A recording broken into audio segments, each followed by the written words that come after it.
जय हिंद दोस्तों। मेरे YouTube चैनल में आपका बहुत बहुत स्वागत है। एक लेटेस्ट अपडेट लेके हम आपके साथ जुड़े हैं। जो भी मेरे सीएपीएफ के साथी जवान हैं उनके लिए एक अपडेट जो है सामने निकल कर आ रहा है। क्या अब सा कानून हटा तो राष्ट्रीय राइफल्स की जगह ले सकती है सीआरपीएफ? देखिए, केंद्रीय गृह मंत्री अमित शाह ने जम्मू कश्मीर को लेकर दो बड़ी बातें कही हैं। 1 सितंबर तक राज्य में विधानसभा चुनाव होंगे और दूसरी, arm force special power act हटाने के लिए सरकार योजना बना रही है। शाह ने कहा, जम्मू कश्मीर में से सेना को वापस बुला लिया जाएगा। वहां की कानून व्यवस्था को जम्मू कश्मीर पुलिस के हवाले कर दिया जाएगा। गृह मंत्री ने यह भी कहा, जम्मू कश्मीर पुलिस केंद्रीय अर्धसैनिक बलों के साथ मिलकर अच्छा काम कर रही है। अगर जेएंडके के विभिन्न इलाकों से सेना की वापसी होती है तो उसकी जगह देश का सबसे बड़ा केंद्रीय अर्धसैनिक बल सीआरपीएफ ले सकता है। वजह ये लंबे समय से घाटी एवं दूसरे इलाकों में तैनात है। आतंक रोधी ऑपरेशन में सीआरपीएफ ने खुद को साबित कर दिखाया है। बल्कि क्यूएटी क्विक एक्शन टीम की कामयाबी किसी से छुपी नहीं है। चरणबद्ध तरीके से सेना की तैनाती में कमी लाई जाए।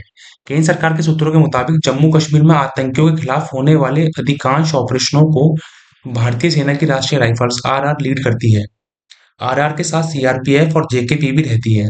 लगभग 2 वर्ष से केंद्र और जम्मू कश्मीर प्रशासन इस बात पर विचार कर रहा था कि सेना के जवानों की संख्या में एक चरणबद्ध तरीके से कमी लाई जाए। वजह घाटी और दूसरे हिस्सों में आतंकी हमलों में तेजी से गिरावट देखने को मिली है। सीज फायर उल्लंघन की घटनाओं में भी कमी आई है। 1.5 दशक पहले जेएंडके बॉर्डर पर सीज फायर उल्लंघन की 70 घटनाएं हुई थी। अगर बीते वर्ष की बात करें तो 2023 में सीज फायर उल्लंघन की सिर्फ 2 घटनाएं हुई हैं। घुसपैठ की घटनाओं में भी कमी आई है। साल 2010 में घुसपैठ की 489 घटनाएं हुई थी, जबकि 2023 में सिर्फ 48 घटनाएं हुई हैं। साल 2010 में जम्मू कश्मीर में 2654 पथराव की घटनाएं हुई थी, जबकि 2023 में एक भी पथराव की घटना नहीं हुई है। राष्ट्रीय राइफल्स के पैटर्न पर तैनाती, यानी कि केंद्रीय अर्धसैनिक बल सीआरपीएफ लंबे समय से आतंकी और माओवादियों के खिलाफ विभिन्न अभियानों में भाग ले रहा है।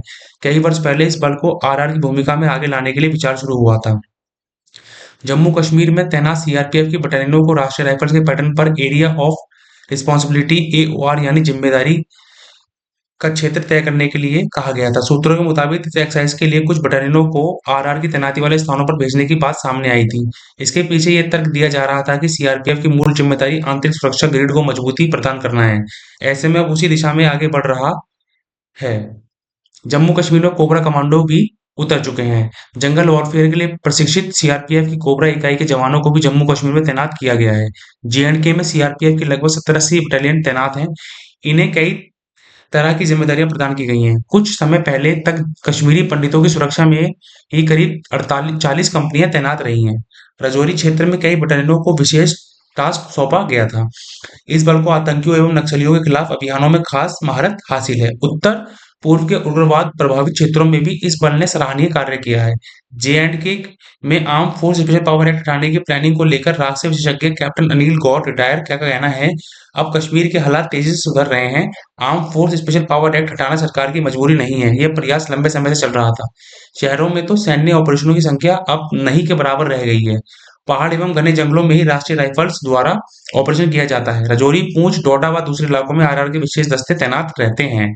शहरी एवं सामान्य हालात वाले क्षेत्रों में जेकेपी के साथ सीआरपीएफ को तैनात किया जाता है। इसमें कोई गुरेज नहीं है। ये दोनों बल किसी भी तरह की स्थिति से निपटने में सक्षम है।